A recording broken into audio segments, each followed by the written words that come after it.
y listo. Entonces, bueno, en la clase del día, antes, la última que tuvimos el día miércoles, estuvimos hablando sobre estos temas del estudio legal, ¿no? Vimos los diferentes tipos de empresas que hay. Hay empresas de personería jurídica, ¿no?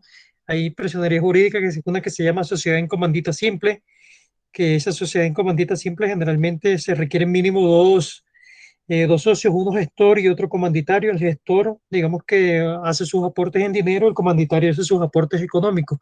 Que digo, el gestor hace sus aportes en trabajo y el comanditario hace sus aportes en dinero. Y la responsabilidad es ilimitada para el gestor, para el comanditario, hasta el aporte hasta el monto de sus aportes en la empresa. También vimos que existe la figura limitada, sociedad en comandita por acciones, que es muy similar a la sociedad en comandita simple, pero ya acá pues, pueden haber más de un gestor y más de un socio comanditario, y esas, digamos que esos socios comandatarios tienen unos aportes establecidos en acciones. Entonces por eso se llama sociedad en comandita eh, por, eh, por acciones, se llama eso. También vimos las SAS, la sociedad, digamos que la SAS se llama sociedad, no es simplificada, no, sociedad, se me olvidó.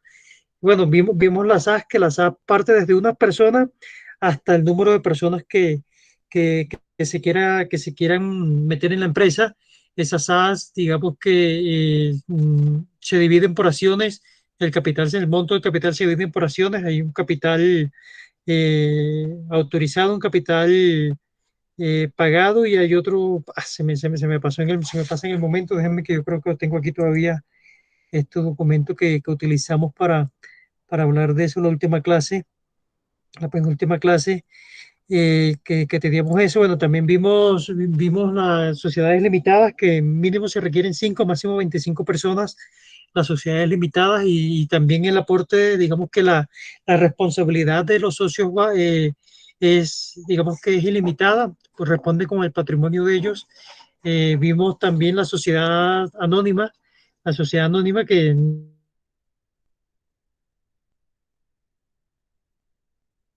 parte desde dos personas hasta el número de personas que quieran estar dentro de la sociedad. Vimos ese tipo de sociedades.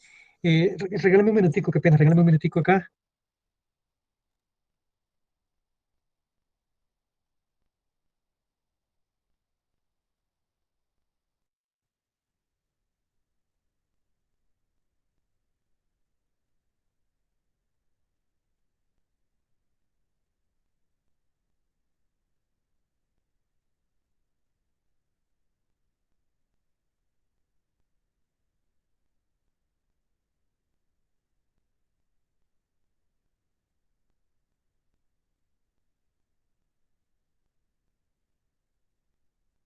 Nos vemos. Bueno, entonces les decía, vimos los diferentes tipos de sociedades. Déjame buscar ese documento, que yo lo tengo acá, y que de enviárselo, no se los he enviado. El documento de las sociedades, los tengo yo por aquí. Yo lo descargué, guía societaria, aquí está. Aquí están los diferentes tipos de sociedades digamos que este documento lo descargué desde la Cámara de Comercio de Medellín, muy práctico, explica todo lo que debemos saber sobre los tipos de sociedades jurídicas. Entonces les decía que está el tipo de sociedad en comandita simple, sociedad en comandita por acciones, sociedad de responsabilidad limitada, sociedad anónima, sociedad por acciones simplificada, se llama sociedad por acciones simplificada, y está la sociedad unipersonal. Son los diferentes tipos de sociedades jurídicas que se pueden crear acá en Colombia. Lo que les decía, la sociedad comunitaria, mínimo dos socios, denominados así, uno gestor y otro comanditario. Sociedad en comandita de operaciones, bueno, aquí me equivoqué, aquí son mínimo 6 socios en la sociedad en comandita de operaciones, que se requiere mínimo un socio gestor y mínimo 5 socios comanditarios. La sociedad limitada va desde 2 a 25 socios, la limitada. La sociedad anónima también, qué pena, ya había dicho dos, parte desde 5, mínimo 5 accionistas, máximo los accionistas que quieran. La sociedad es por acciones simplificadas, la SA, va desde un socio hasta, hasta también es ilimitado el número de socios. Y la persona, la sociedad unipersonal es una sola persona la persona unipersonal. Entonces, de esto estuvimos hablando la semana pasada, estuvimos hablando de los pasos para legalizar la empresa ante la Cámara de Comercio. Digamos que una cosa es legalizar la empresa, que crearla, digamos que crearle su personería jurídica, y ya otra cosa es ponerla a funcionar, ¿no? Entonces, nosotros podemos ir ahora mismo, si queremos, a la Cámara de Comercio con unos estatutos, que yo les dije también que esos estatutos directamente desde la Cámara de Comercio podemos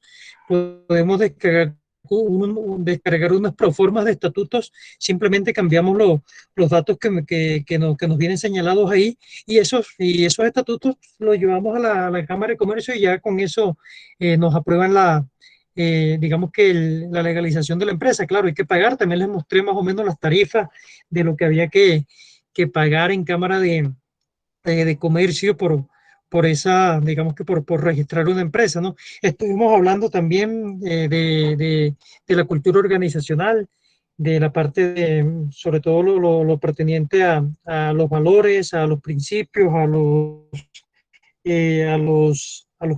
valores, principios, algo fundamental, la misión, la visión, los objetivos de la empresa a corto, mediano, largo plazo, que se deben desarrollar unos planes de acción anualmente para poder llegar a cumplir esas metas que se tienen propuestas, aunque las metas que vienen generalmente en el plan de acción generalmente son las metas que ya tenemos definidas en el estudio de mercado, en el estudio técnico, en el estudio administrativo, las que estemos planteando nosotros desde el punto de vista administrativo para lograr esas metas. Estuvimos hablando de la estructura organizacional también, como diferentes tipos de estructura organizacional que puede tener una empresa, y también estuvimos definiendo otros costos que desde el punto de vista administrativo que no hemos tenido en cuenta, otros gastos. Hay una diferencia, digamos, que se conoce entre gastos y costos, ¿no? Digamos que costos, entre comillas, se dice que es el valor que es recuperable porque se lo aplico al producto, vendo el producto, recupero los costos. Por eso se dice que los costos son recuperables. Los gastos no son recuperables. Entonces, por eso, digamos que esa es la diferencia entre costos y gastos, que los costos generalmente los aplico también en el área de producción y los puedo recuperar, pero los gastos digamos que no son recuperables en la producción del bien. Esa es la diferencia entre costos y gastos. Y en gastos, acá estábamos hablando de los gastos administrativos. Aquí planteamos un presupuesto de estos gastos administrativos, eh, en el cual, en el cual estos gastos administrativos, bueno, ya les muestro que lo hice con el otro simulador acá. Déjenme que ya busco acá. Y les contaba que, bueno, que, que, que- que estos gastos administrativos, generalmente los que utilizamos nosotros acá, lo que vamos a utilizar generalmente son, pues, el personal de planta que vamos nosotros a contratar de planta, o el personal que se va a dedicar a la parte administrativa, en este caso el gerente. Colocamos un sueldo aquí de 1.300.000, pero coloquémoslo acá 2 millones de pesos el gerente, acá ratifiquemos esto. La secretaria, coloquemos el mínimo a la secretaria, el mínimo sería 800, creo que 840.000 pesos es el mínimo. Mensajero también lo mismo, 840.000 pesos es el mínimo para el mensajero. Contador, dejémoslo en 200.000 pesos el contador. Entonces aquí teníamos estos gastos administrativos. Aquí solamente coloqué, a diferencia de la mano de obra que colocaba ya el valor con su aporte de nómina, y solamente coloqué el valor que estoy pagando al empleado, porque acá aparte estoy calculando los aportes de nómina. Entonces aquí tengo el auxilio de transporte, la salud, la pensión, la ARL, la prima, la cesantía, los intereses de cesantía, la dotación, el total mensual de las cosas extras que tengo que pagar. Acá está el valor total mensual de las cosas extras que tengo que pagar. Eh, por año, por año que tengo que pagar de estas cosas extras, sobre todo por empleado, ¿no? Que no tengo empleado, tengo la secretaria, el mensajero, el contador. Tengo, digamos que esos aportes sobre la nómina que tengo que pagar extra. Tengo también acá, bueno, acá calcula aparte, yo les dije que había calculado aparte la cesantía. Porque se hizo así porque eh, a la hora que estemos en el flujo de caja, vamos a utilizar un método que se llama el método directo. Hay dos métodos a la hora de hacer el flujo de caja, ¿no? Hay un método directo y un método indirecto. O sea, el flujo de caja, ¿qué hace? El flujo de caja lo que me mira es lo que el dinero que me ingresó, sea por la venta de los productos, sea por inversiones, sea por crédito, sea por financiación, por lo que sea, pero es el dinero que me ingresó y asimismo me mira el dinero que salió, el dinero real que salió. O ¿por qué les digo eso? Porque en el estado de resultados yo puedo tener ingresos, pero parte de esos ingresos puede que los haya vendido a crédito y ese dinero todavía no me ha ingresado. Entonces, a diferencia del estado de resultados con el flujo de caja, aquí en el flujo de caja voy a mirar solamente lo que me ingresa de dinero. Eso es lo que voy a hacer acá en el flujo de caja. Y como les digo, pues hay dos métodos, uno un método directo, un método indirecto. El método directo, eh, simplemente cojo las cuentas en donde me ingresó dinero y esas cuentas simplemente coloco el valor del dinero que me ingresó. ¿Por qué coloco cesantías acá? Porque es que las cesantías yo las coloco en el estado de resultados como gasto de personal, pero no las estoy pagando al 31 de diciembre, sino que las pago generalmente en febrero del año entrante, es que se pagan las cesantías. Entonces, por eso tengo que restarle las cesantías, por eso las coloqué acá aparte, tanto las cesantías como sus intereses de cesantías para poder hacer los cálculos pertinentes. Eh, y acá tengo pues otros gastos de administración que generalmente se tienen, como papelería, seguro, insumos de aseo para la parte administrativa, arrendamiento para el área de administración, la luz del área de administración, el agua del área de administración, el gas del área de administración y otros gastos que pueden haber. Digamos que estos son los que coloqué yo acá hasta el momento para este ejercicio que venimos desarrollando nosotros acá. Acá está el valor mensual y acá sus valores año de lo que me cuesta ya con sus pertinentes proyecciones. Estas proyecciones las hago con base en estas de los otros gastos de administración, las hago con base en la inflación. Estas proyecciones de acá las hago con base en el incremento salarial. Hago estas proyecciones de acá. Y acá al final, pues lo que hago es que calculo todos los gastos de administración. Acá me hace falta meterle unos gastos de administración que ahorita vamos a ver gastos de administración si tenemos desde el punto de vista legal, si tenemos gastos de administración desde el punto de vista legal y si tenemos gastos de administración desde el punto de vista ambiental. De una vez lo coloco acá. Todo eso, digamos que los gastos que no son de ventas y no son costos se conocen todos como gastos de administración, para que tengan en cuenta eso. O sea, los voy a aplicar en el estudio legal y en el estudio ambiental, pero se conocen como gastos de administración. Por ahora, pues estos son los gastos de administración que lleva este, este proyecto. Digamos que eso estuvimos viendo nosotros en la clase anterior, estuvimos hablando de estas partes. Vimos aquí, como les decía, pasos para legalizar la empresa. La idea era hoy era verla, determinar la viabilidad legal y política de un proyecto. Digamos que acá, esto es fundamental aquí, antes de ponernos, es más, y esto se debe hacer primero, antes que comenzar a hacer el estudio de mercado y el estudio técnico, es mirar si legalmente es viable desarrollar el proyecto aquí en nuestro país o de pronto en el país donde vayamos a desarrollar el proyecto. Esto es fundamental que lo tengamos en cuenta, ¿no? O sea, tenemos que mirar los diferentes tipos de legislaciones y es más, de eso estuvimos hablando particularmente cuando hablamos de la localización del proyecto, que hablábamos que generalmente aquí en Bogotá hay unas zonas específicas para localizar ciertos tipos de empresas. No todas las empresas se deben ubicar en las mismas zonas.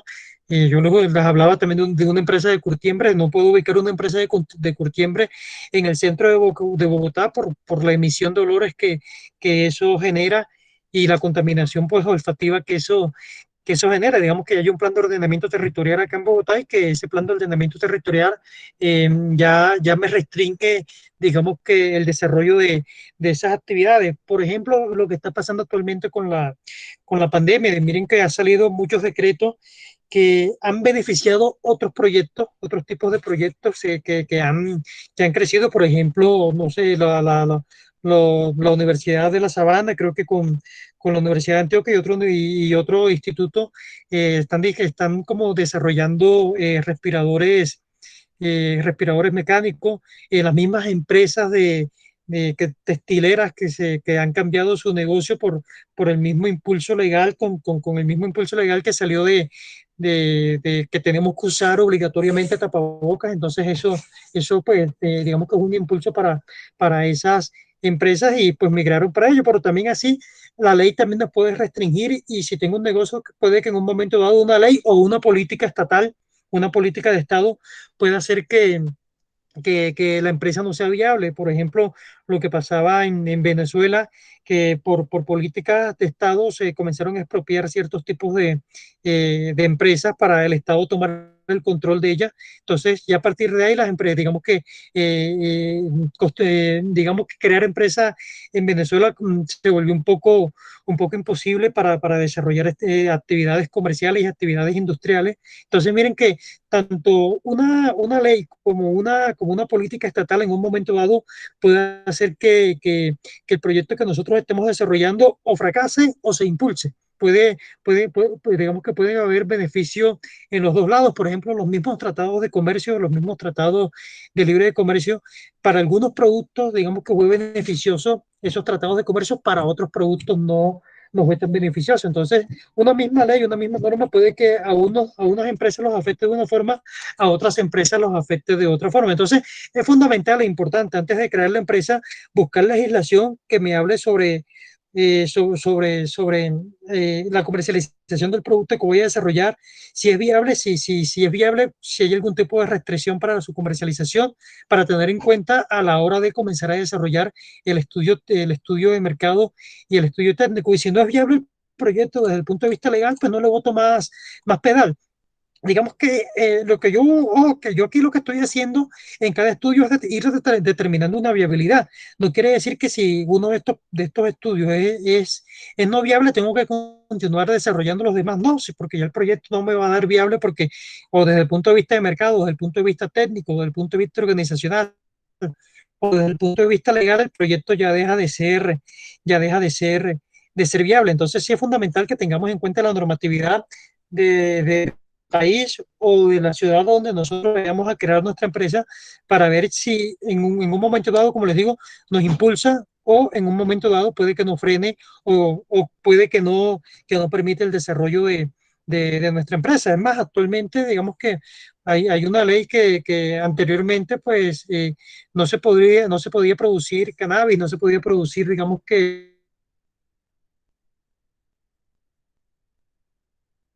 hoja de marihuana, ahora digamos que para exportar ese tipo de productos. Entonces, miren que las leyes me promueven o en su defecto también me prohíben el desarrollo de la producción de cierto o de la creación de ciertas empresas. Entonces, sí es fundamental que tengamos en cuenta esa, esa parte, ¿oyeron?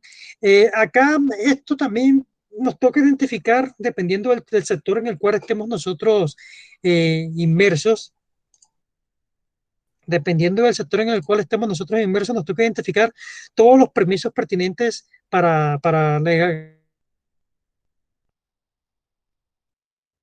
a funcionar nuestra empresa. Digamos que el primer requisito es el de legalizar la empresa. Legalizar la empresa es un requisito. Si mi empresa es de alimentos, entonces el siguiente requisito es, si voy a producir alimentos, el siguiente requisito sería tener el registro INVIMA. Ese es otro requisito antes de ponerme a producir. Pero si voy a comercializar alimentos en un punto de venta, necesito un permiso de la Secretaría necesito un permiso de la Secretaría ¿de qué? De salud del departamento, ¿no? Necesito un permiso de la Secretaría de Salud del municipio. Entonces, por eso les digo, dependiendo de cómo empiezan, asimismo nos toca comenzar a identificar cuáles son los permisos que requiero para comenzar a operar con mi empresa, y también los permisos digamos que la parte legal de facturación electrónica. Ahora todas las empresas para prestar su servicio deben tener facturación electrónica y prácticamente su contabilidad la deben desarrollar a través de un software contable. Entonces, miren que todo eso hace parte de los requisitos como básicos que hay que tener en cuenta y que deben identificar ustedes en cada sector. También, digamos que si voy a colocar un punto de venta, un establecimiento, necesito un permiso de bomberos también, sea de alimentos o sea de lo que sea, necesito un permiso de bomberos que me identifique, que me evalúe digamos que el, el local donde estoy y si tengo todas las señalizaciones pertinentes para evitar ciertos tipos de daños si se presenta alguna catástrofe. Entonces, todas esas cosas las necesito ir identificando. Y como les digo, ahí, dependiendo del tipo de empresas, hay empresas que requieren otro tipo de permisos para comenzar a operar, ¿no? Dependiendo del tipo de empresa, hay otras que requieren otros tipos de permisos para comenzar a, a operar en el mercado. Y esto ya lo habíamos visto, registro de marca. Recuerden que esto lo vimos, que registro de marca, bueno, los pasos para hacer el registro de marca, primero necesito pues identificar cuál es la marca que voy a desarrollar y si tengo un logotipo, posteriormente me dirijo a la Superintendencia de Industria y Comercio directamente en la Superintendencia de Industria y Comercio, digamos que en la clasificación NISA, la clasificación NISA son como unas categorías de diferentes productos que hay para poder registrar la marca.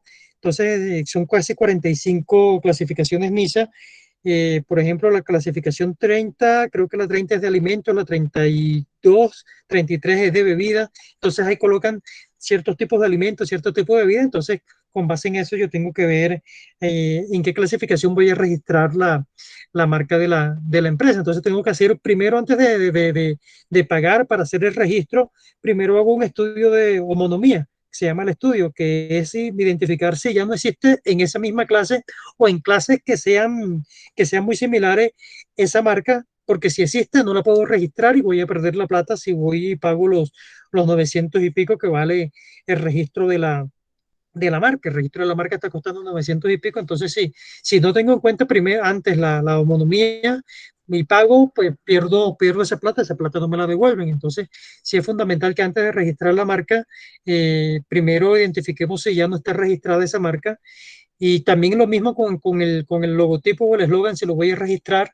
también lo mismo, mirar si no están registrados para poder hacer su registro, su registro pertinente, ¿no? Entonces, ya después, pues, yo creo que ustedes vieron que yo les expliqué a través de la página web.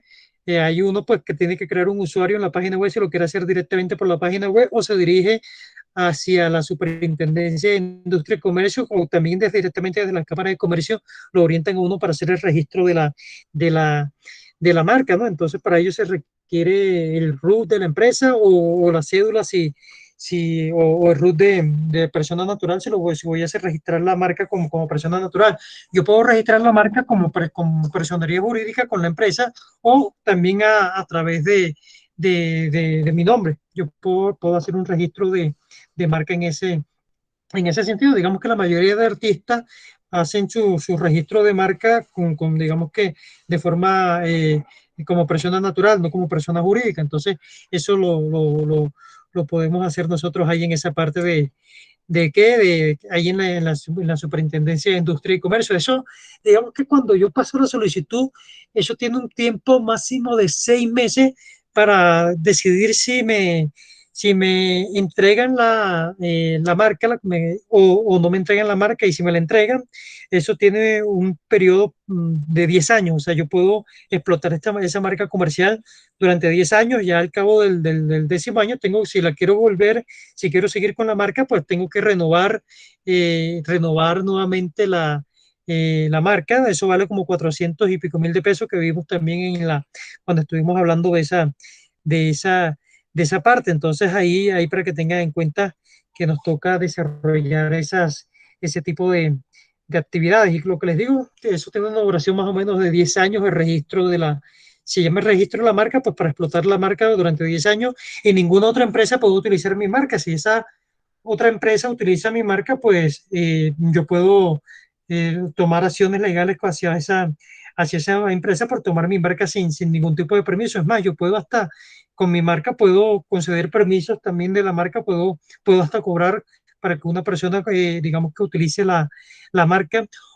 O en su defecto, que también ha pasado, muchas empresas que comienzan produciendo, sobre todo restaurantes que comienzan vendiendo y les está yendo bien, pero no tienen registrada la marca. A veces llega otro más vivo, registra la marca y prácticamente esa gente que ya tenía su restaurante con su marca que han venido construyendo a pulso, digamos que prácticamente perdieron todo el goodwill que venían trabajando porque ya es otro el que va a disfrutar del trabajo que ellos hicieron consolidando, dándole nombre y consolidando esa, esa marca. Claro, así el otro no, los productos no sean de la misma calidad, pero son los que llevan el nombre de esa empresa que inició y no registró la marca. Entonces sí es fundamental que cuando nosotros vayamos a montar un negocio, tengamos en cuenta el registro de la marca, miren lo más como una inversión y no como como un gasto pues todo el trabajo que uno hace en uno, dos, tres o cuatro años para consolidar un nombre, venga otro más vivo, lo registre y se pierda todo ese trabajo que se hizo, aunque claro, yo puedo después cambiar de nombre, pero ya no es lo mismo, la gente ya conoce de 4 o 5 años, la gente ya tiene un nombre en la mente, que es el nombre al que iba, entonces sí es fundamental que tengamos en cuenta esa parte y esto de registro de la marca que, como les digo, es determinante para una empresa, ¿no? Acá también se pueden determinar unos gastos preparativos, pero en este caso yo no veo gastos preparativos. Digamos que legalizar la marca, bueno, la legalización de la marca puede ser un gasto preparativo. La legalización es una inversión. La renovación que se hace anualmente, si es un gasto administrativo, entonces podríamos colocar la renovación como un gasto administrativo que se hace, como les digo, esta renovación se hace anualmente. No sé si aquí tenga en la alcaldía, de pronto en la Secretaría de Salud o en de pronto, no sé si me toca pagar permisos para anualmente, digamos que operar, ya eso viene siendo un gasto, ¿no? Si de pronto contrato un abogado para que digamos que me represente cualquier tipo de inconveniente que haya, ese abogado viene siendo un gasto de administración. Ese abogado viene siendo un gasto de administración, viene siendo ese abogado dentro de la empresa. Digamos que aquí generalmente gastos legales son muy pocos los que hay, porque esto, registro de marca, es ya una inversión, no es un gasto. No es un gasto, la legalización de la empresa también es una inversión, no es un gasto, para que tengamos eso en cuenta. ¿Por qué? Porque la legalización la hacemos una sola vez, que me toca renovarla anualmente, ya eso sí es un gasto. El registro de la marca, pues para el proyecto, si es a 5 años, solamente voy a hacer un solo registro.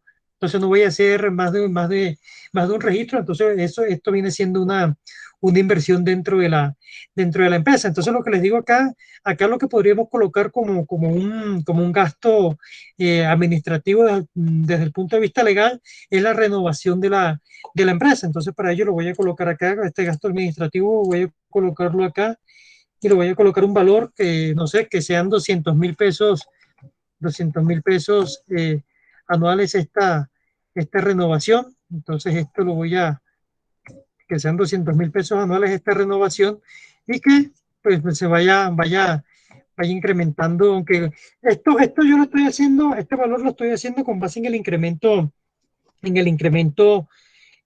con base en la inflación, tomando como en cuenta el año uno, pero dependiendo de los activos. Puede que en un año, ustedes saben que la renovación todo depende de los activos de la empresa, puede que en un año tenga unos activos bajos, pero en el otro año los triplique, los cuatriplique, y también asimismo la renovación de ese valor va a ser, va a ser alta, pero bueno, en este caso como estamos en el proyecto, estamos suponiendo que los activos no van a tener tanta variabilidad, solamente los activos corrientes y bueno, acá voy a tomar simplemente este valor y este valor lo voy ¿qué? A proyectar el 5%. Este valor lo voy a proyectar el 5% para hacer estas proyecciones acá en los 5 años del proyecto, ¿no? Entonces, estos son los gastos, digamos que desde el punto de vista legal, en términos económicos o en términos financieros, esto es lo que necesito por ahora, la renovación. Y la renovación la hago pues a partir del año 2 no del año uno, ¿no? Así que esta renovación viene a partir del año 2 no del año uno, porque en el año uno yo lo que hago es que legalizo la empresa, sé que a partir del año 2 es que hago la renovación. Entonces esta renovación, como les digo, a partir del año 2 sería igual a esto más esto acá. Y entonces aquí sí tengo mi renovación a partir del año 2. Acá tengo la renovación. Como les digo, si voy a contratar un abogado, entonces lo que me cuesta contratar un abogado, eso depende.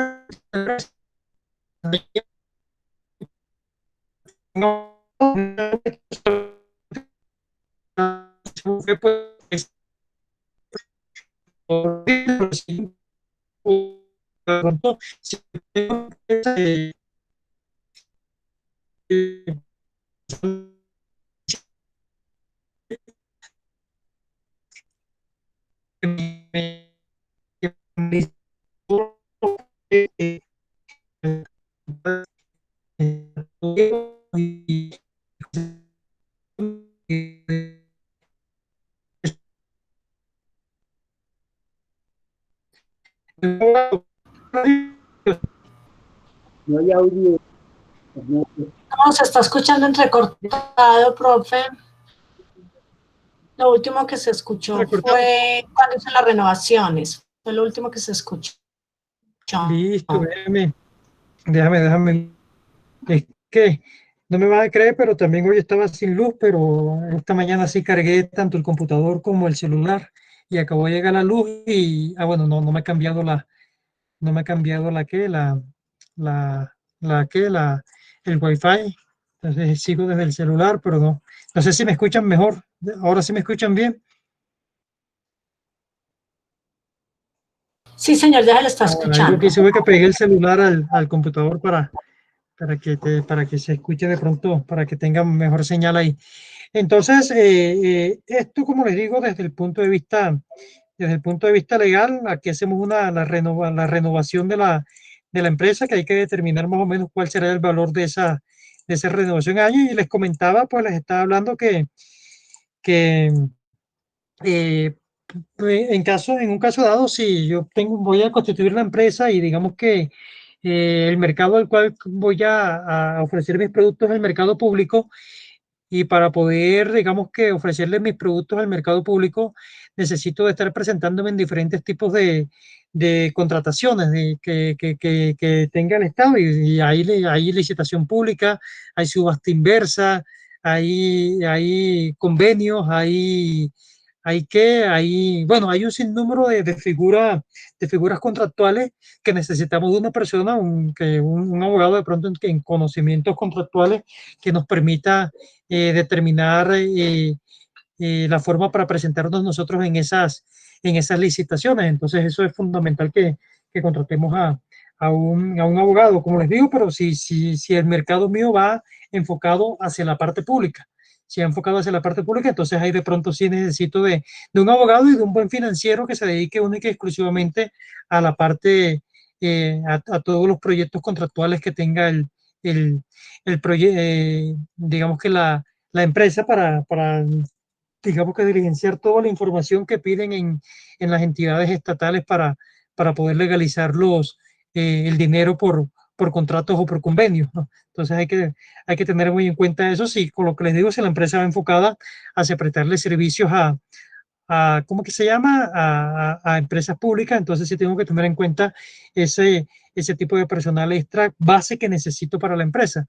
Ese es un personal base que necesito para la empresa, para que tengan eso ahí en cuenta. Entonces, yo puedo determinar acá en gastos legales, puedo determinar lo que voy a pagarle a esas personas, digamos que año a año, y colocarlo acá. En este caso, para esta empresa no lo necesito, no lo voy a ubicar acá, ¿oyeron? Para que tengan eso presente. Listo. Eso desde el punto de vista del estudio legal. No sé si tengan preguntas de lo que hemos visto hasta el momento.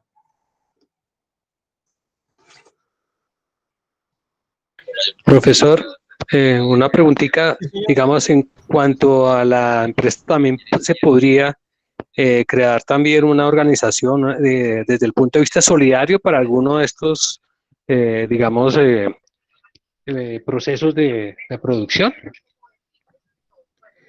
No te escuché al inicio bien, por favor. Repíteme la pregunta, Luis, qué pena. No te escuché al inicio Sí, bien. profe, si se podría crear, digamos, para cualquiera de estos proyectos, una empresa del Ujú. sector solidario.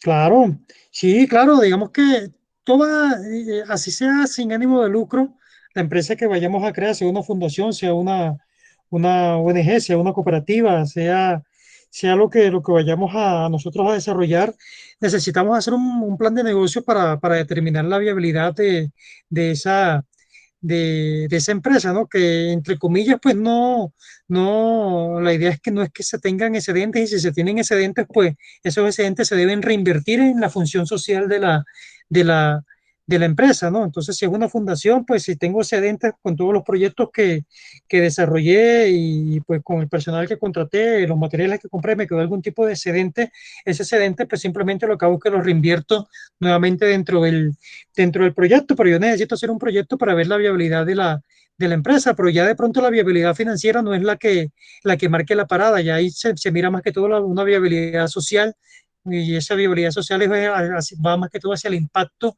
que, que se tenga en la sociedad, digamos que se puede medir con otros tipos de variables socioeconómicas, ¿no? Como mejora de ingresos, que se mejore el ingreso para las familias, digamos que se tuvieron acceso a oportunidades laborales.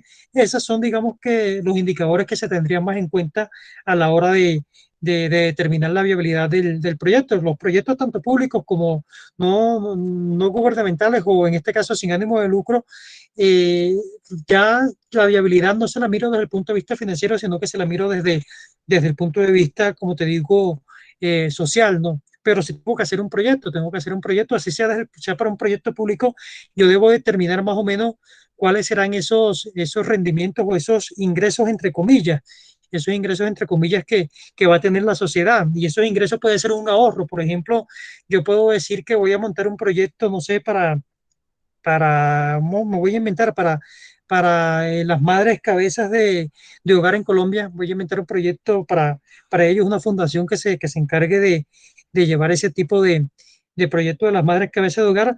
Pero digamos que a la hora de determinar yo la viabilidad financiera, lo que voy a decir es que mi proyecto lo que va a permitir es ahorrarle a esas madres un costo de 50.000 pesos mensuales que habitualmente tenían. Esos 50.000 pesos mensuales a la hora de hacer las proyecciones se convierten como si fuera un ingreso. Ya, se convierten como el ingreso de 50.000 pesos por madre cabeza de hogar multiplicado por el número de madres cabezas de hogar que yo voy a atender. Eso tendrían entre comillas mis ingresos. No es que sean ingresos, es un ahorro que yo proyecté que iban a tener las madres con el servicio que yo les voy a prestar. Se van a ahorrar ese dinero ellas, pero eso, para hacer mis cálculos financieros, yo esos 50.000 pesos los multiplico por el número de madres de los proyectos, y a eso les reduzco, digamos que eso sería mis ingresos de mi flujo de ingresos, ¿no? Y a eso les resto todos mis gastos, y a lo que me da le determino la viabilidad, la TIR y la BAN, si es viable o no es viable el proyecto desde el punto de vista financiero.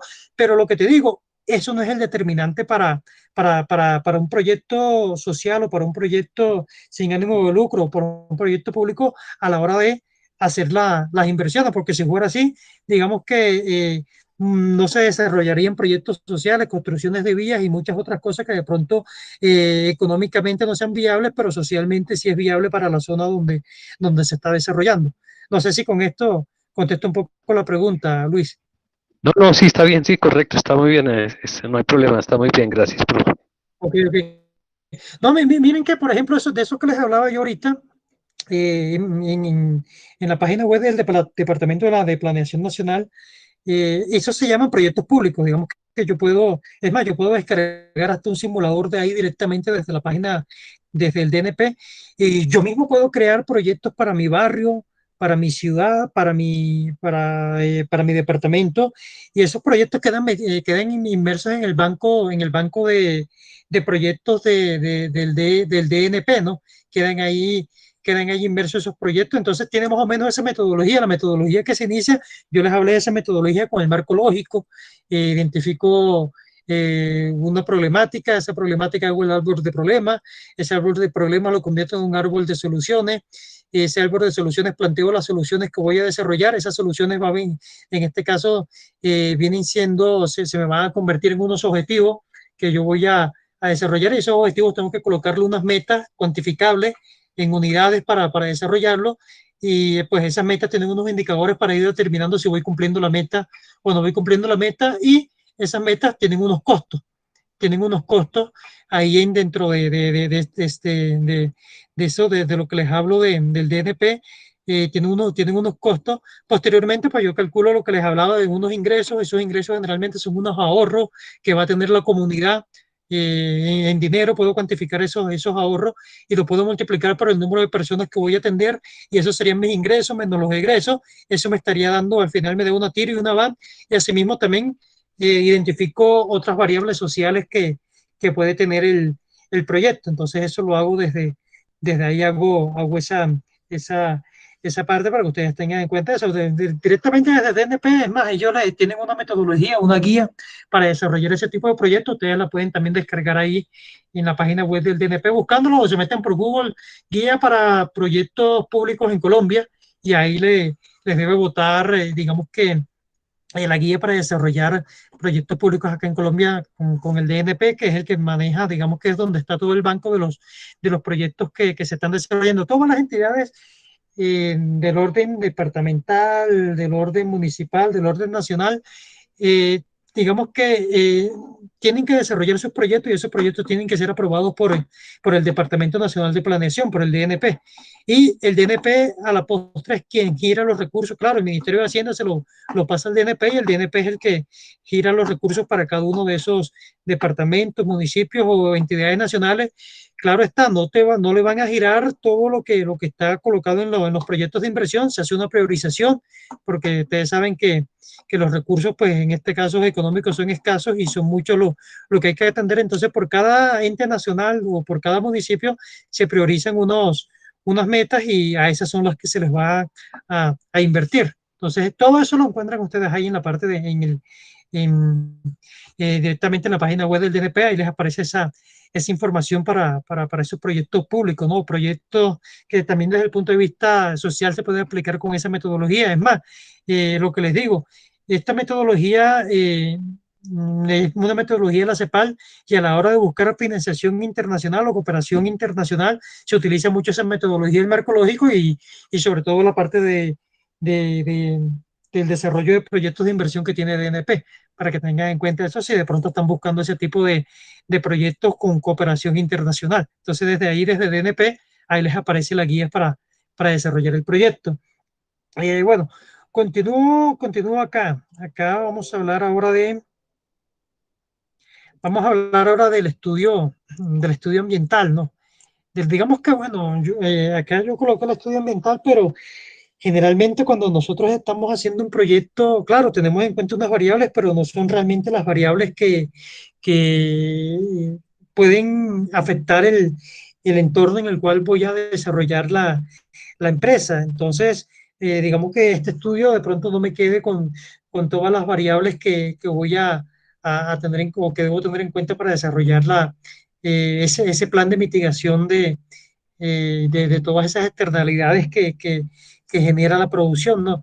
Digamos que para la fábrica esta de pulpas de fruta, los desperdicios en un momento dado, si yo no les hago un control adecuado a todos esos desperdicios de la fruta, se pueden convertir en una externalidad para negativa para el proyecto, ¿no? Se puede y que afecte el medio ambiente. Entonces, la idea es mirar a través de qué tipo de plan puedo yo mitigar todo ese tipo ese impacto. Para ello, pues tengo que identificar no solo desde el punto de vista de producción, también en el área administrativa, en el área de mercado, si todas las operaciones y procesos que estamos nosotros desarrollando está causando de pronto algún impacto al medio ambiente. Entonces nos toca identificar, primero nos toca hacer una identificación de esos de esos impactos, ¿no? Digamos que cuál es el impacto, y determinar más o menos eh, la afectación en el medio ambiente. Digamos que la afectación más grande pues está en el área de producción, que es la afectación más grande a la hora de nosotros pues comenzar con nuestra empresa. Entonces, con base en eso, ya después que hayamos identificado todos esos problemas o externalidades que pueden afectar el ambiente, que en un momento dado pueden hacer que nos multen a la empresa, porque también si no tengo en cuenta eso, puede venir la Secretaría de Ambiente o el Ministerio de Ambiente, y en un momento dado, pues puede que multe mi empresa. Es más, a la hora de terminar permisos, de lo que les hablaba yo acá, yo les hablaba acá de permisos, dependiendo del tipo de empresa, yo necesito tener en cuenta todos los permisos que voy a desarrollar. Entonces, si voy a desarrollar una empresa de índole acuícola, por ejemplo, una empresa acuícola necesita un permiso ambiental, y sobre todo para el uso del agua, necesito un permiso ambiental para comenzar a trabajar con la empresa. También necesito un permiso de la autoridad de pesca para comenzar a trabajar eh, con la, con la empresa. Entonces, miren que no solamente es crear la empresa, sino identificar todos ese tipo de permisos. Y aquí, desde el punto de vista ambiental, también puedo ir identificando estos permisos que hagan que mi empresa opere correctamente.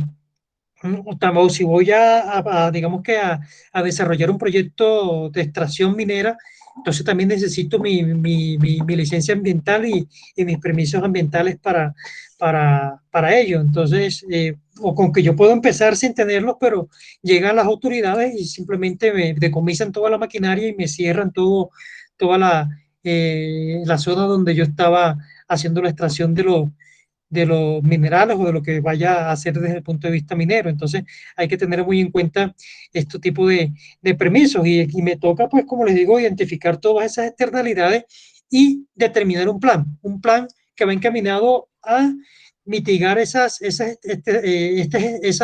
externalidades o no tanto desaparecerlas porque siempre van a estar, pero sí disminuirlas, ¿no? Entonces, por ejemplo, ya acá lo que puedo hacer para la pulpa de fruta, para la fruta que eso me va generando, yo lo que puedo hacer es más bien mirar, esto es un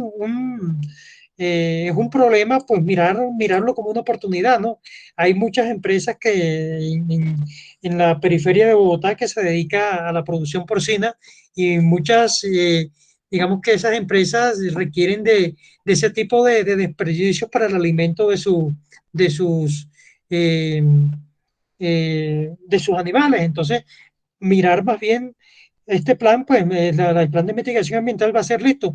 Va a haber, voy a seguir generando desperdicios, pero esos desperdicios ya no los voy a tirar a un patio, ya no los voy a tirar a un río, ya no los voy a dejar a la intemperie, a que contaminen, sino que los voy a recoger y los voy a comercializar y más bien eso me va generando a mí otro tipo de ingreso, ¿no? Eso me genera a mí otro tipo de ingreso. Entonces, en cuenta. Entonces, la idea es mirar esos problemas que se me puedan presentar desde el punto de vista ambiental, pero mirar también cómo puedo monetizarlos y crear y que sea ventajoso más bien para la empresa y no que sea un problema para la empresa, no que me toque a mí sacar plata para hacer tratamiento de este tipo de digamos que de impacto, sino mirar de qué forma puedo yo desarrollar ese plan de mitigación ambiental. Y el plan, pues, el plan de mitigación ambiental, pues, debe contener lo que debe contener todos los planes, ¿no? Debe contener, digamos que las metas, en este caso, las metas que yo voy a tener en cuenta para mitigar esto. Si estoy produciendo, digamos que, no sé, al año estoy produciendo 25.000 kilogramos de pulpa de fruta, eso me está generando cerca de 10 toneladas de desperdicios. Entonces mi meta aquí va a ser el tratamiento voy a decir que para el primer año voy a empezar contratando 5 toneladas de ese desperdicio, ¿no? Entonces, esa es la meta. Entonces, ¿cómo voy a tratar esas toneladas de desperdicio para que no afecten el medio ambiente? Entonces, acá viene el cómo. Entonces, acá lo que puedo decir yo es ese cómo, lo que les dije ahorita, comercializando esos productos, comercializando esos desperdicios en empresas del sector porcícola, en empresas del sector porcícola. Para ello, pues necesito transportarlas hasta el lugar donde las voy a desarrollar. O sea que aquí voy a tener unos ingresos y voy a tener unos gastos, ¿no? Gastos de transporte, pagar el transporte, no solo pues pagar el camión que me va a llevar eso, sino también es por lo que me cuesta ese flete, lo puedo determinar, lo puedo determinar aquí, ¿no? Entonces aquí también de una vez voy determinando esos costos, voy planteando las metas y voy determinando los costos que tengo en cuenta para darle solución a ese tipo de problemas. Y entonces aquí ya estoy haciendo mi plan de mitigación de externalidades. Que el plan de mitigación de externalidades no puedo vender, no puedo comercializar. Bueno, entonces, ¿cómo hago yo para que, digamos que ese desperdicio no me afecte. Entonces también puedo utilizar ese desperdicio más que todo, de pronto no venderlo, sino, pero sí de pronto regalarlo a fincas, a fincas agrícolas, agrícolas y colocarlo más que todo, haciéndole un procesamiento y pasarlo más que todo como una especie de abono para terrenos. También lo puedo comercializar si quiero, o se lo puedo donar a ese tipo de familias de pronto de fincas que no cuentan de pronto con el capital suficiente para adquirir el producto, pero que sí voy a generar un impacto tanto ambiental y un impacto social con mi producto. Viene algo que se llama la responsabilidad social. Entonces, con base en eso, también estoy tratando o ayudando además de que estoy mitigando el impacto porque estoy haciendo un procesamiento de esos desperdicios para que con unas lombrices, no sé, o con algo para que se me vuelva un abono y se lo estoy donando de pronto a las fincas o a las personas que lo necesiten o lo requieran. Entonces, eso también yo lo puedo colocar acá. Entonces, colocar el tratamiento, cómo voy a hacer ese tratamiento de ese desperdicio para minimizar el impacto y para que sea aprovechable también del medio ambiente, ¿no? Eso lo puedo, digamos que es lo que tengo que hacer acá. Entonces, para ello necesito, como les digo, determinar unas metas, determinar un tiempo para desarrollar esas metas. Es como si fuera un plan, es como si fuera aquí un objetivo, necesito un tiempo en el cual debo cumplir yo con estas metas y debo identificar sus ingresos si tiene y todos sus gastos si tiene, al igual que si necesito personal, materiales, equipos, herramientas, lo que necesito yo para este plan de mitigación ambiental, ¿no? Para este plan de mitigación ambiental. Entonces este plan de mitigación ambiental me puede generar unas inversiones, me puede generar unas inversiones extras y me puede generar unos gastos de administración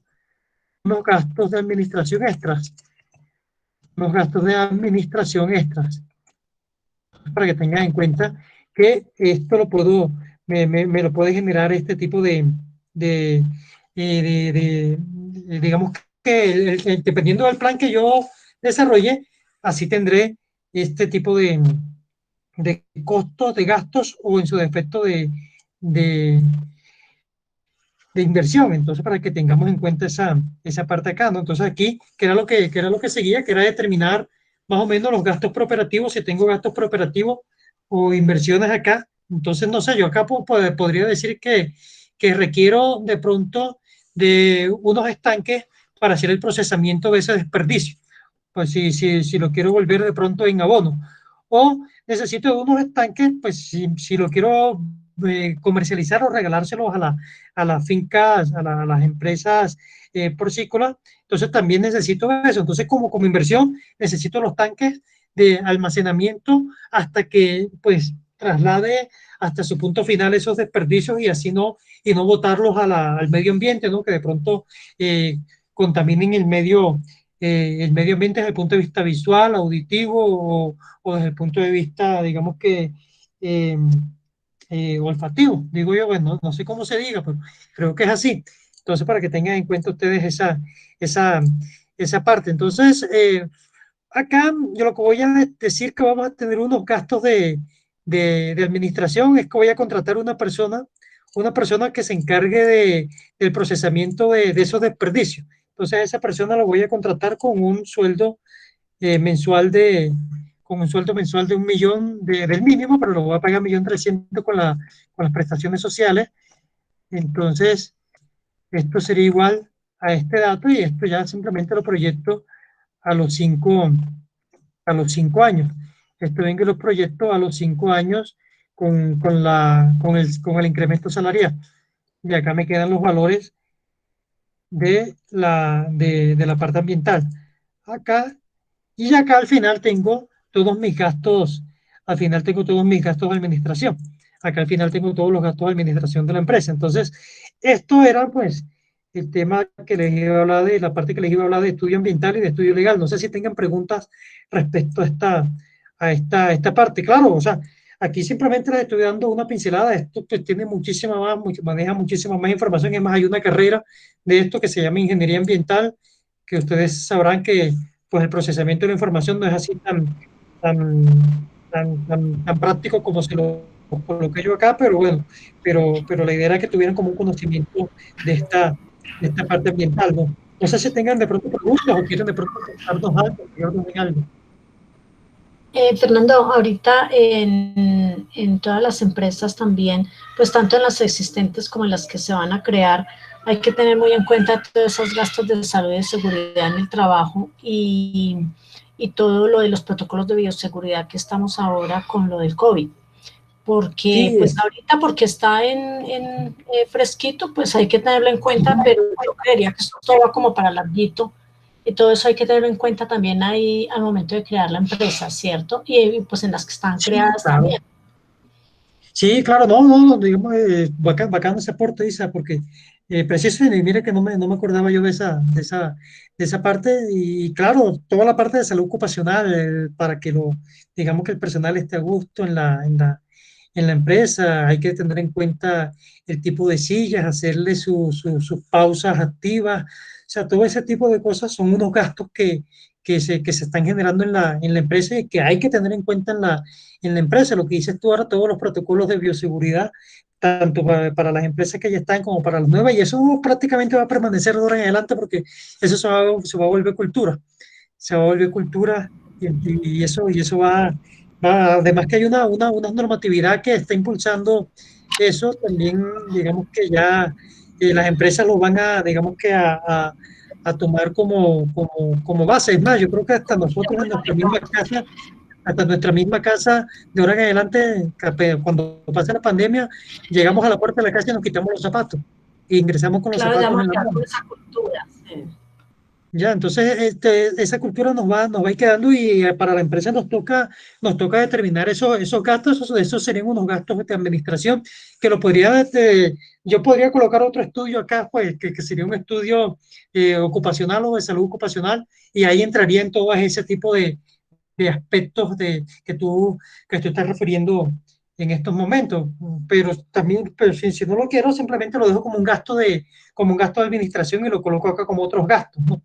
Como otros gastos acá, si se dan cuenta aquí, yo lo coloco como otros gastos, esa parte digamos que si voy a pagarle a una empresa para que cada cierto tiempo vaya a hacerle pausas activos a mis empleados, para que me revise, me les haga exámenes a los empleados, que recuerden que eso también las empresas ahora pagan para todo lo de salud ocupacional al inicio, creo que se paga una vez cada 3 años por empleado para que le miren toda la parte visual, toda la parte corporal al empleado, toda la parte también de su funcionamiento, de su sistema corporal, todo eso también es un gasto que se está teniendo, ¿no? Que se está teniendo. Entonces eso también nos tocaría determinarlos acá, que yo no mire que son variables que no se tienen en cuenta, pero que sí hay que tener, que sí van generando unos egresos en las empresas, ¿oír?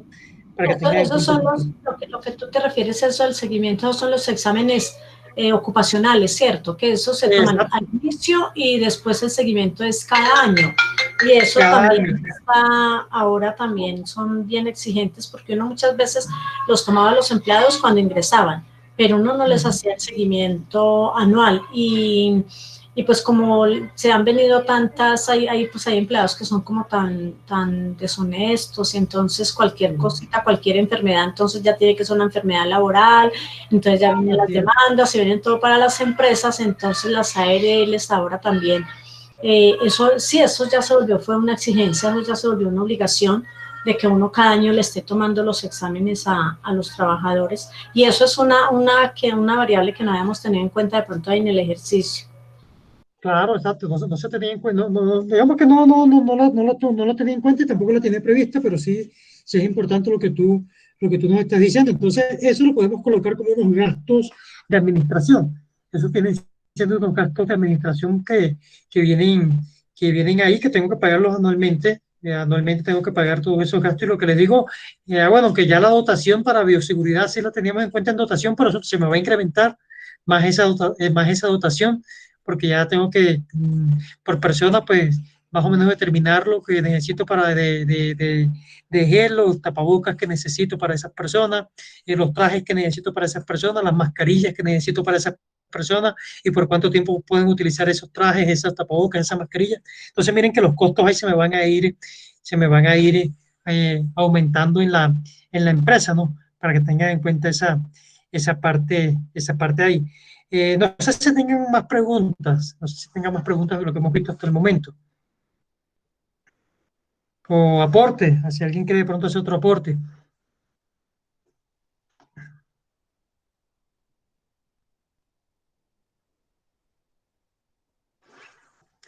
Bueno, entonces miren, ya con esto terminamos este tema ya con esto terminamos ya la parte de estudio ambiental, ya nos faltarían solo estos dos temas que es el estudio financiero y el estudio y la parte de finanzas personales. Pues para el estudio financiero, lo primero que tenemos que hacer es determinar todas las inversiones totales del proyecto, ¿no? Recuerden que yo les hablaba que he sido enfático bastante en eso, que las inversiones de un proyecto, las inversiones totales del proyecto son iguales a las inversiones en activos fijos. Y cuando hablo de inversiones en activos fijos, estoy haciendo referencia a activos fijos que necesito desde el punto de vista de producción, que necesito en la parte ambiental, que necesito en la parte legal, si necesito comprarle algún tipo de maquinaria, equipo, herramienta, que necesito en la parte administrativa, si necesito comprarle algún tipo de maquinaria, equipo, herramienta para la parte administrativa.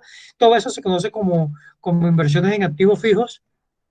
Las inversiones en activos fijos más las inversiones en capital de trabajo, más las inversiones en capital de trabajo, más las inversiones en gastos de puesta en marcha o gastos preoperativos. Gastos de puesta en marcha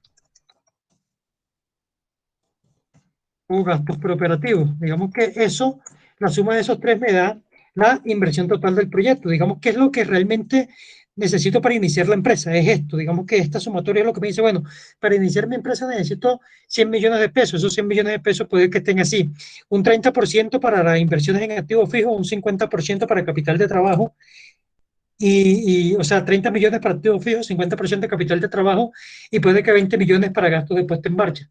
Eso es lo que necesito yo. Recuerden que ya la parte operativa con el capital de trabajo, digamos que yo estoy tratando de hacer un sostenimiento de la parte operativa hasta que la empresa por sí misma comience a generar sus propios flujos de, de ingresos y pueda sostenerse ella misma ya con el dinero que le ingresa. Entonces, esto es lo que realmente necesito yo para mi empresa, ya lo demás es cuestión operativa. Todo lo que yo les mostré acá de la parte de costo de producción es cuestión operativa. Todos estos costos de 400 y algo de millones de pesos, esto es cuestión administrativa, todos estos ingresos es cuestión operativa, que digo, todos los ingresos que se tuvieron en la empresa, todo eso es cuestión operativa de la empresa. Acá donde están las proyecciones, creo que las tengo por acá, las proyecciones de venta. Bueno, todo eso hace parte de cuestiones administrativas que para poder llegar a esos números, pues necesito de la inversión inicial.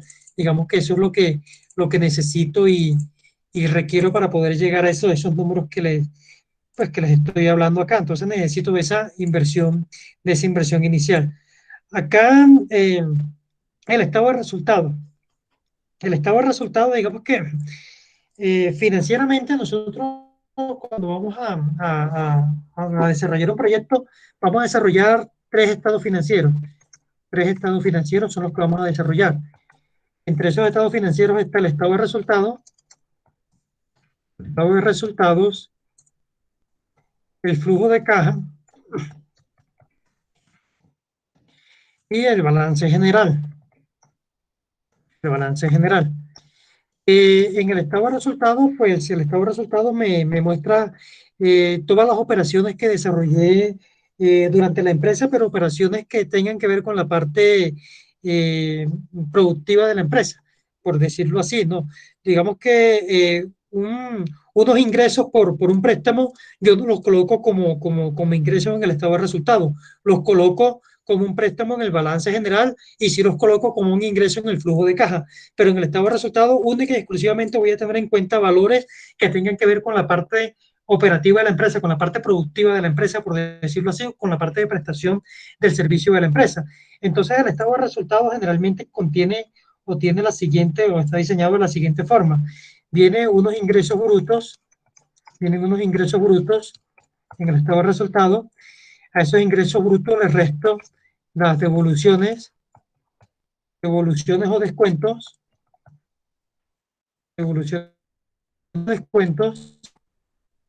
y me quedan unos ingresos netos o unas ventas netas. Y me quedan unos ingresos netos o unas ventas netas, me quedan acá. Lo voy a hacer acá al lado. Entonces esto es igual, aquí menos, voy a colocar un menos. Aquí esto sería igual entonces a de ingresos brutos menos devoluciones y descuentos me quedan unos ingresos netos. Unos ingresos netos. A esos ingresos netos yo les resto algo que se llama los costos de venta. Costos de venta, si recuerdan los costos de venta que hicimos, esos, cuando les resto los costos de venta me queda algo que se llama la utilidad bruta. La utilidad bruta. La utilidad bruta. Digamos que les estoy planteando esto antes del ingreso de las NIS. Ya con las NIS simplemente todo lo que voy a hallar es una utilidad operativa. No voy a hallar utilidad bruta, no voy a hallar, digamos que, utilidad operativa, sino una utilidad antes de impuestos. Es más bien lo que voy a hallar. Cuando, digamos que ahora con las NIF, ya esto me cambió, pero digamos que tradicionalmente yo lo hago así de esta forma para que sepamos en cada pasito lo que vamos hallando. Aquí simplemente esta utilidad bruta lo que me está diciendo es que me está quedando una utilidad después de restarle los ingresos, todos los costos, me queda una utilidad bruta.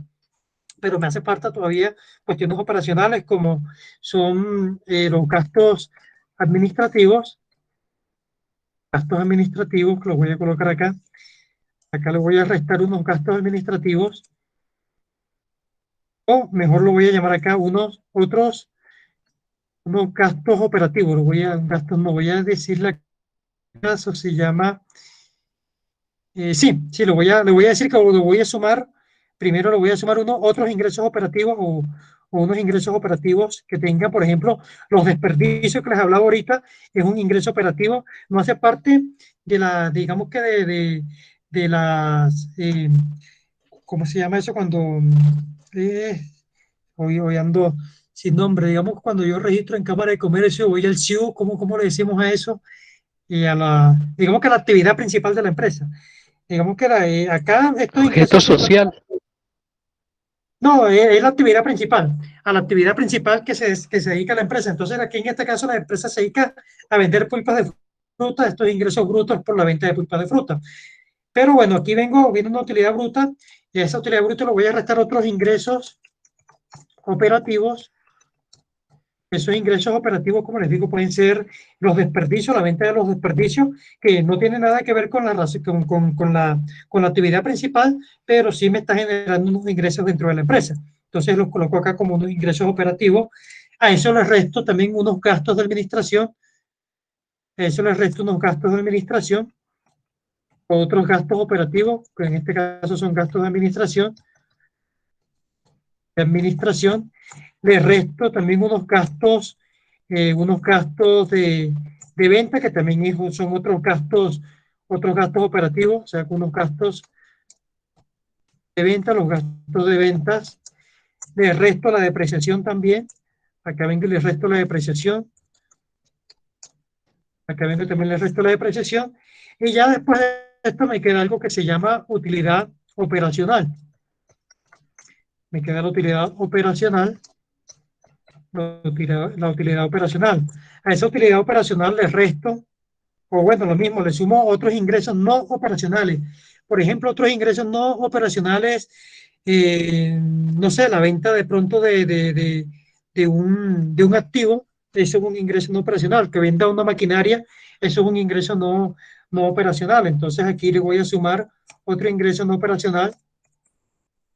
Le sumo otro ingreso no operacional. les resto otros ingresos no operacionales, por ejemplo, los intereses de un crédito son ingresos no operacionales porque no tienen nada que ver con la operación de la empresa. O sea, no tiene nada que ver con a lo menos pues la venta de los desperdicios se tiene que ver con la operación de la empresa, que no es, digamos, la actividad principal, pero sí tiene que ver con la operación de la empresa. Pero acá la venta de una maquinaria, nada tiene que ver a lo que se dedica la empresa, porque la empresa se dedica a comercializar pulpa de fruta, más no comercializar maquinaria.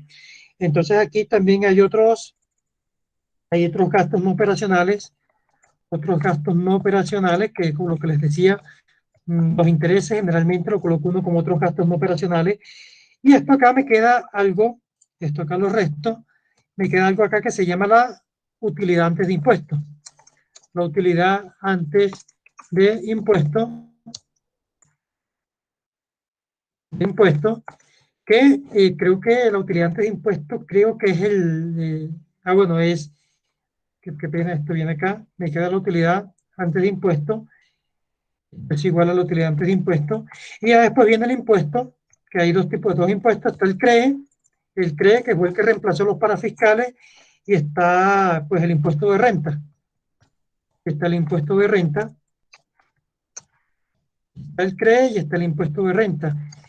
Mm, Creo que el CRE, voy a mirar acá, en este que yo tengo acá, creo que es del 5%, creo, no estoy seguro, creo que es del 5%, lo miro acá, el CRE aquí, creo que es del 5%, me voy a venir estados resultados acá, el CRE es del 8%, el impuesto de renta del 25%, entonces 25% y 8%. Entonces el CRE, como les decía, es del 8%, el CRE es del 8% y el impuesto de renta es del 25%. Entonces esto lo voy a traer, lo voy a colocar acá de este lado. Entonces esto se lo voy a restar. El CRE se lo resto a la utilidad antes de impuesto y el impuesto se lo resto también a la utilidad antes de impuesto. Claro, para determinar el CRE, este 8% se lo aplico a la utilidad antes de impuesto, lo mismo que el impuesto de renta. Este 25% se lo aplico a la utilidad antes de impuesto y ya me queda, por último, la utilidad o pérdida del ejercicio. Utilidad o pérdida del ejercicio o utilidad neta. O utilidad neta, como también se conoce esta utilidad. Digamos que esto es lo que a la hora de desarrollar el estado de resultados tenemos en cuenta y lo que les decía, única y exclusivamente coloco cosas operacionales acá. Tengo en cuenta solo cuestiones operacionales a la hora de desarrollar el estado de resultados. En el flujo de caja, cuando yo vengo al flujo de caja, yo voy a colocar todo lo que me ingresó y todo lo que me ingresó, pero lo voy a colocar, ese flujo de caja lo voy a colocar, déjenme miro acá, ya tengo un flujo de caja operativo, tengo un flujo de caja de inversiones y tengo un flujo de caja de financiamiento. Digamos que son tres los flujos de caja que tengo yo acá. Entonces acá, por ejemplo, esto que está acá en este flujo de caja, esto que está aquí, viene siendo el flujo de caja de operaciones, ¿no? Acá pues tomo todas las ventas, a estas ventas le resté todas las cuentas por pagar. Estas ventas acá en el año 1 tienen restadas las cuentas por pagar. Las ventas en el año 2 también tienen restadas las cuentas por pagar, pero en el año 2 ya me ingresan las cuentas por pagar. Es un ingreso en efectivo que me está ingresando. Entonces, las cuentas por pagar del año 1 me ingresan en el año 2 y así sucesivamente.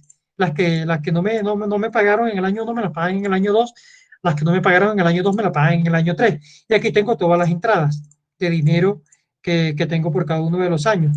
Acá tengo todos los egresos. Digamos que esta primera parte, como les digo, es la parte que se conoce como el flujo de caja operativo. Es esta primera parte hasta acá.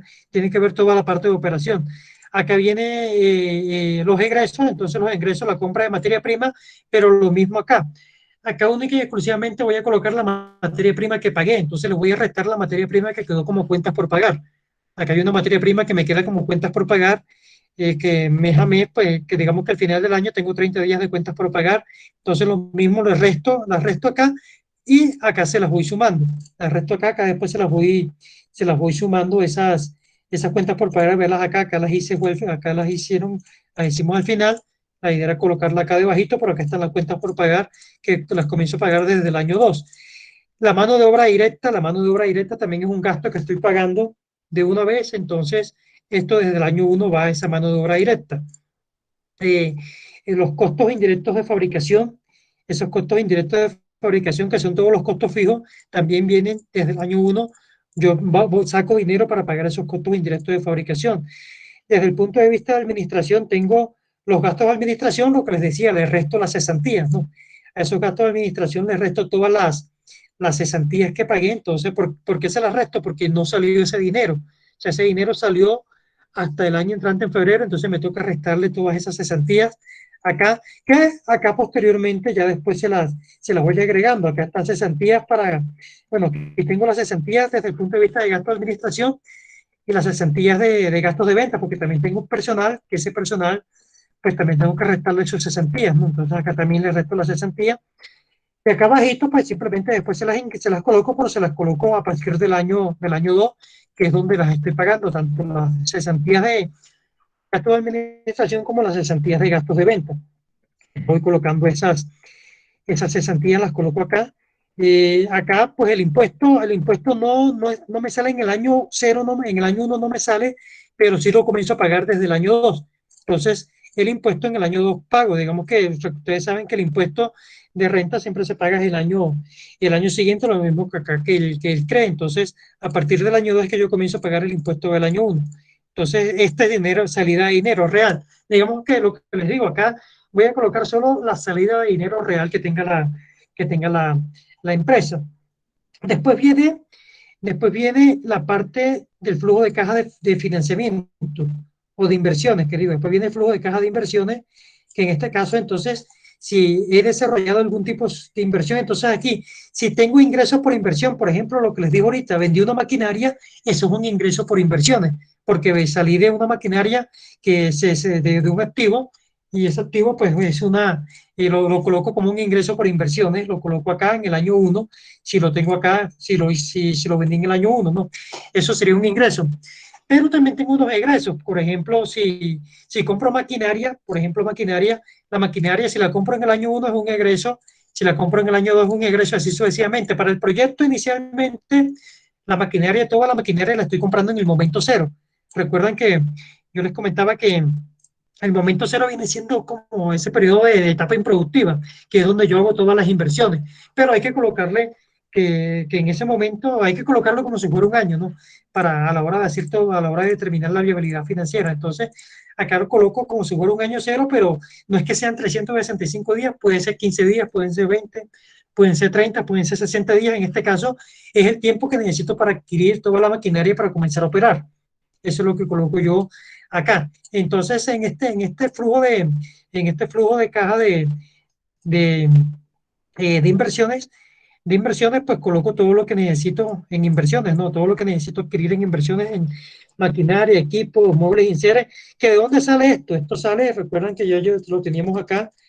Acá teníamos esto, las inversiones totales del proyecto. Recuerden que las vimos, que teníamos unas inversiones en activo fijo, teníamos unas inversiones en capital de trabajo, que pues en su momento nosotros desarrollamos 3 métodos para determinar el capital de trabajo, que yo les decía que pues el método que es como más seguro es que el segundo método, que creo que se llamaba el ciclo contable, el método del ciclo contable, que tengo en cuenta, pues, más que todo tengo en cuenta los periodos de ese ciclo contable, cuántos meses, y con base en esos meses determino todo lo que necesito para esos meses de costos, de gastos administrativos y de gastos de ventas, ¿no? Y con eso determino mi capital de trabajo.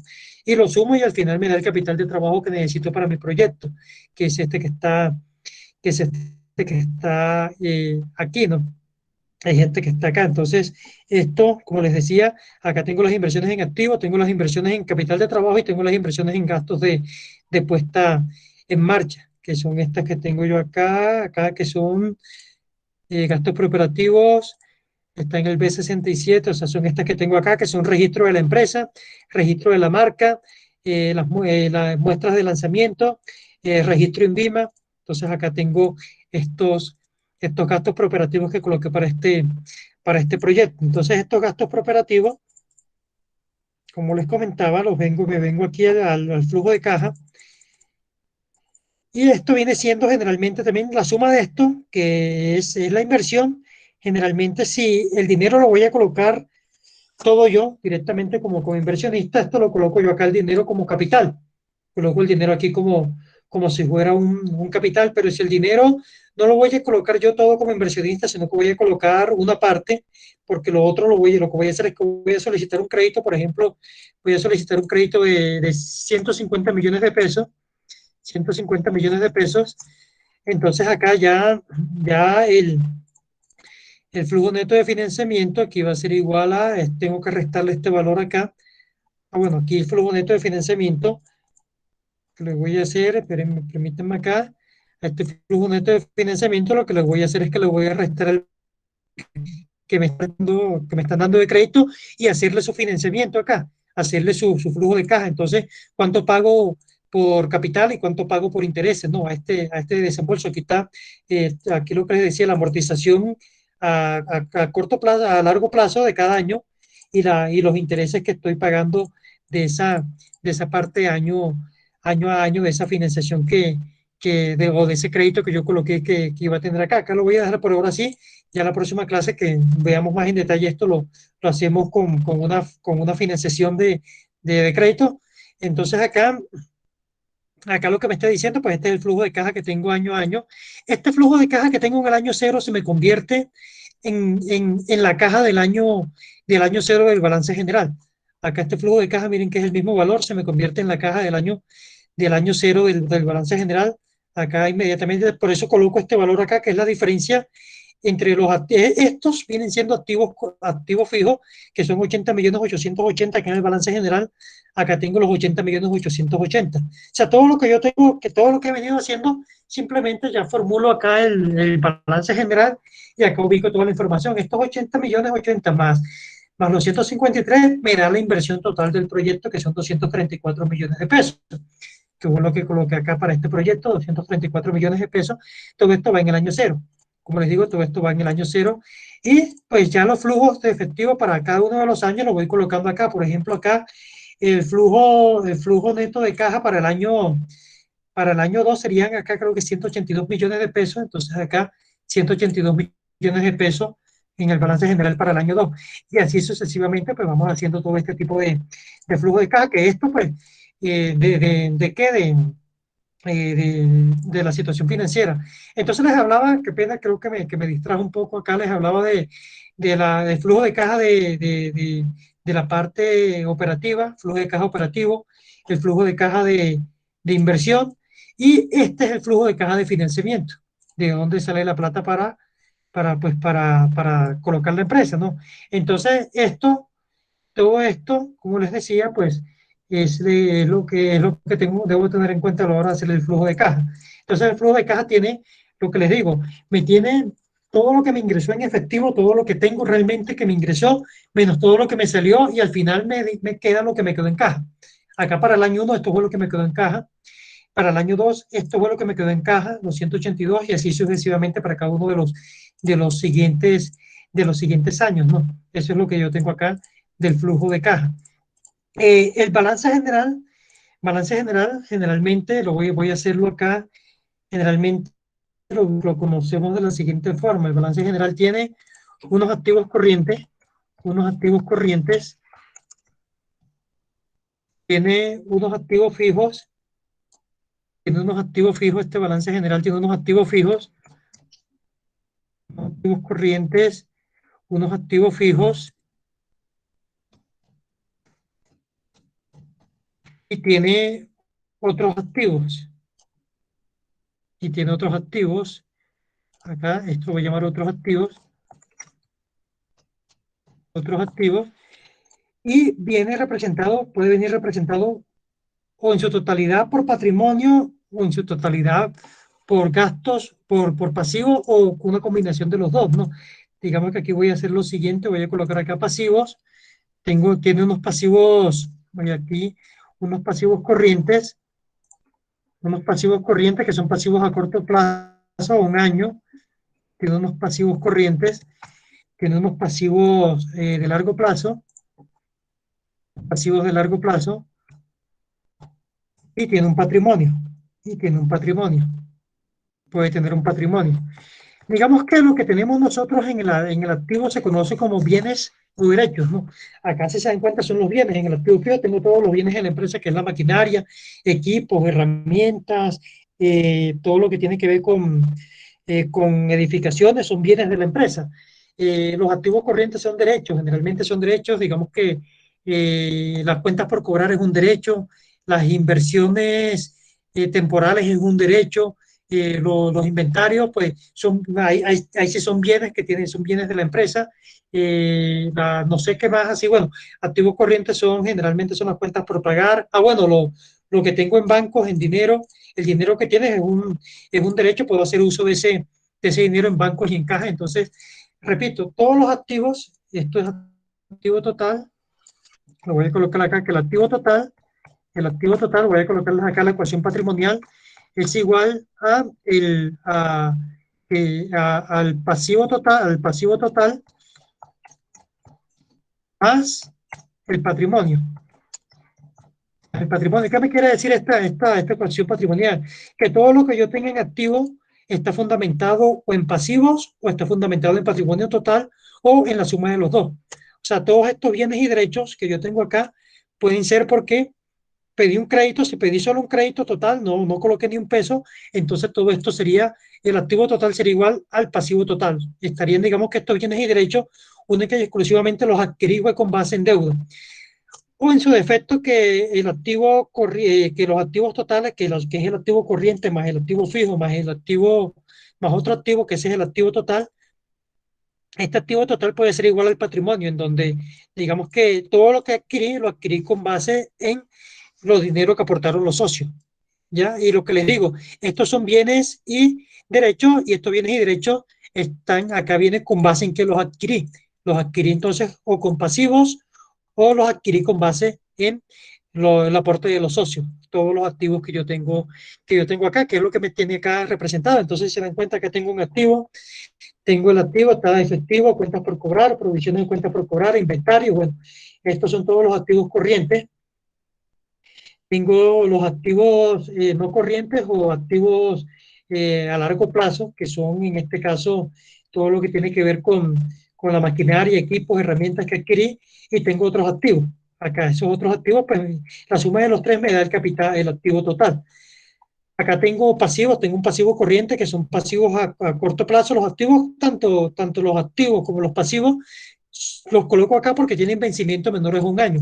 Si tienen vencimiento menores a un año, los llamo activos corrientes o no los coloco, no los catalogo como un activo no corriente o en su defecto como otros activos, ¿no?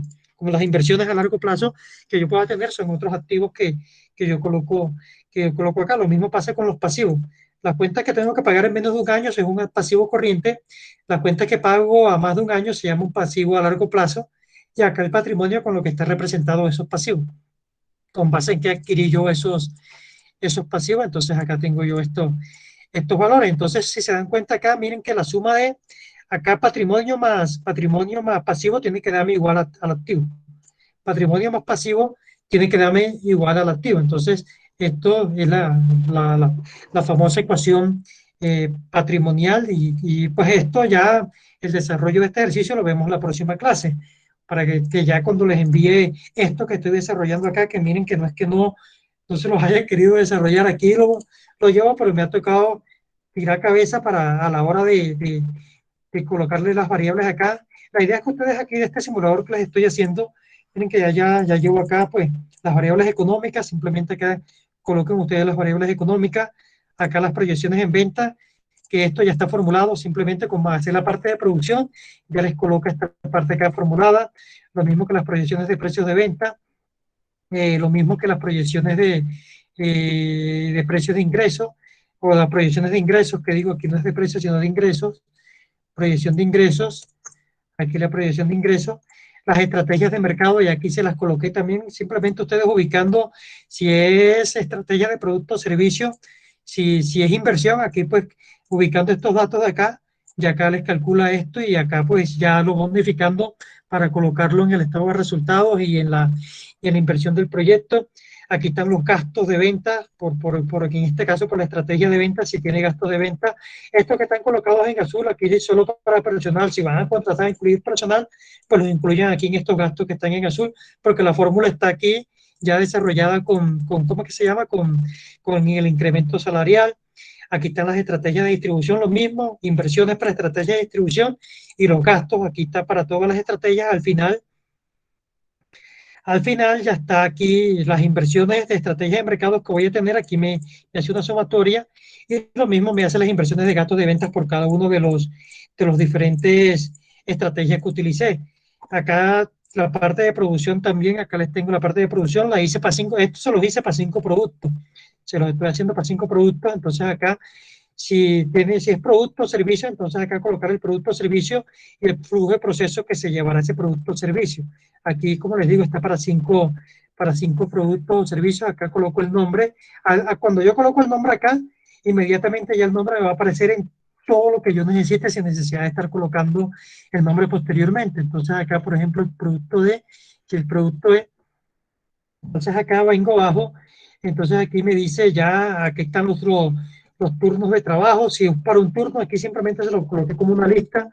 Si es un turno, aquí de una vez me hace el cálculo para un turno, pero si son dos turnos, al yo colocar acá dos turnos, él me cambia, me hace el cálculo para dos turnos acá automáticamente.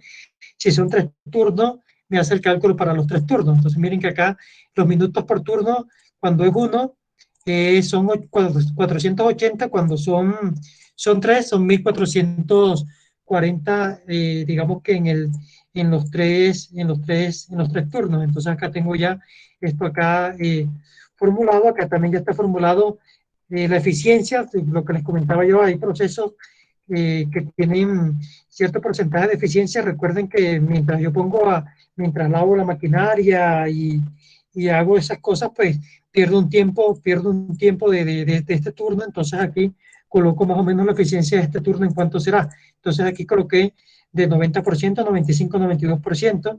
Acá la participación en el mercado para determinar, porque recuerden que son tres turnos, pero sí necesito determinar de cada producto qué cantidad voy a producir. Entonces acá, con base en esto, coloco estos valores acá, que ya también está formulado. Acá ya les calculo automáticamente eh, la capacidad de producción o de prestación de servicios. Aquí les dice más o menos por producto cuánto es esa capacidad de producción o servicio. Acá ya me hace la proyección a los 5 años, haciéndolo como les dije anteriormente, partiendo del año 5 para poder hallar el año 1. Y acá viene ya la cantidad de materia prima que necesito. Aquí está la cantidad de materia prima que necesito.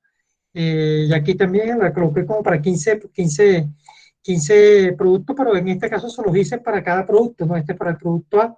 Entonces aquí está la cantidad de materia prima que necesito para el producto A.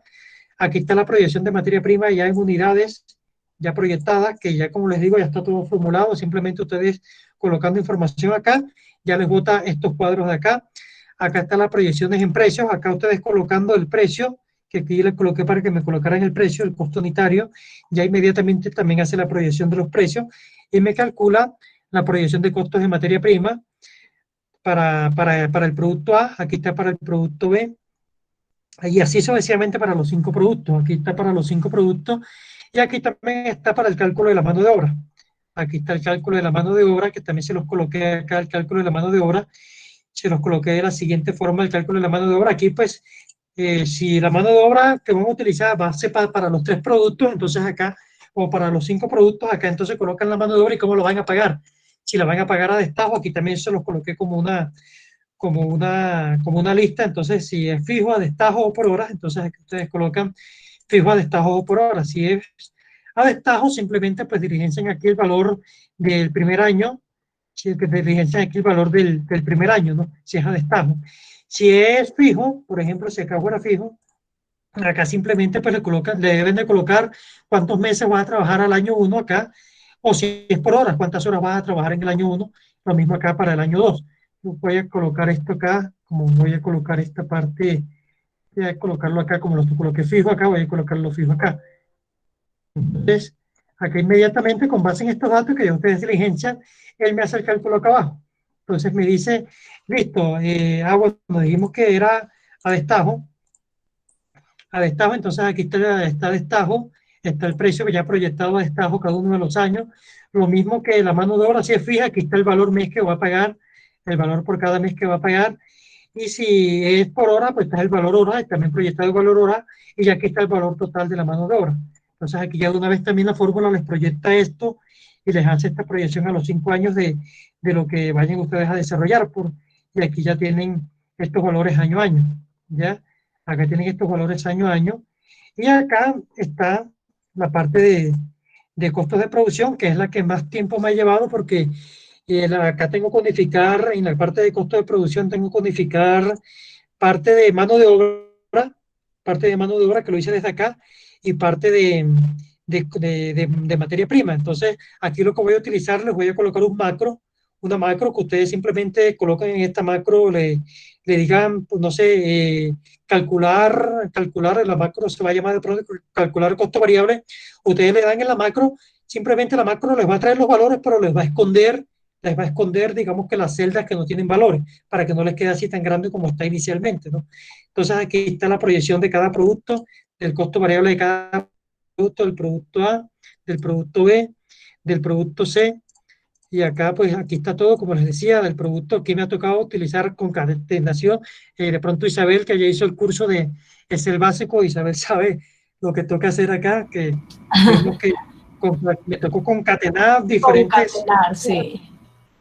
concatenar, no, digamos, anidar las funciones aquí, anidé, miren todo, o sea, me tocó anidar diferentes cosas, entonces aquí está todos estos cinco productos y aquí está también para que calculen el costo fijo, ustedes simplemente metan los datos, o sea, ya esto era como lo más duro, era esta parte acá de los costos variables, ya lo demás simplemente ya es más suave, ya como les digo, estoy ahí en el trabajo, no se los he enviado, no es porque no he querido, es porque ha sido largo el trabajo y aquí me tocó tirar cabeza a ver cómo les hacía, sobre todo en los costos variables, para que no les salieran estos costos acá.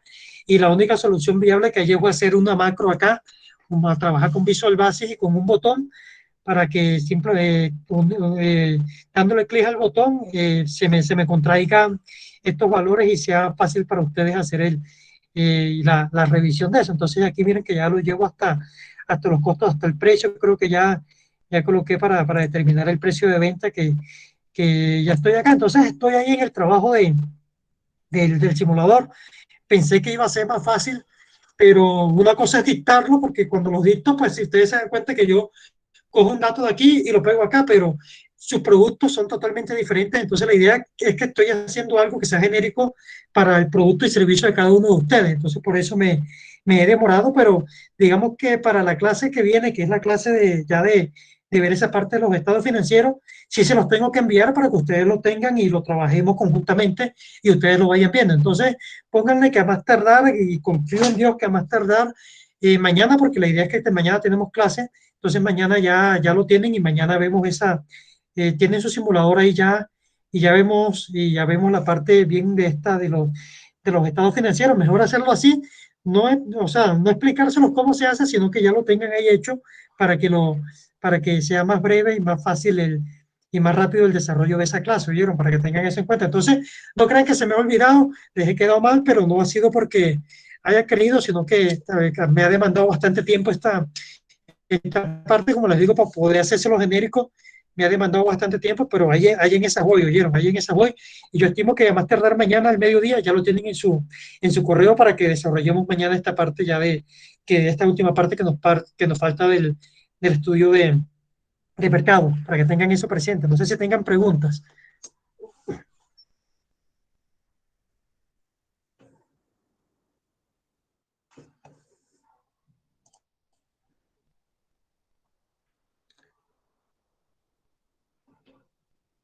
Bueno, pues creo que no hay preguntas, entonces bueno, ya los voy a dejar por hoy, los voy a dejar acá.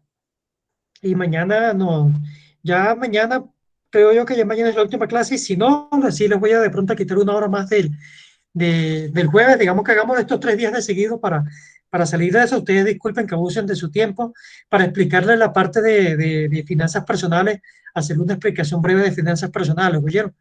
Entonces ahí la idea es que mañana y pasado ya terminemos con el desarrollo del curso y les envío el simulador para que ahí sí pues ustedes me hagan el trabajo ya final con el simulador para que sea más breve para ustedes, sea más tranquilo para ustedes y me desarrollen ya el trabajo final, ¿oyeron?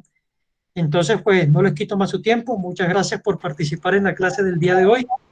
Y nos veremos entonces el día de mañana, ¿oyeron? Si disculpen ustedes que les quite su tiempo, pero el día de mañana, nos vemos el día de mañana, ¿oyeron?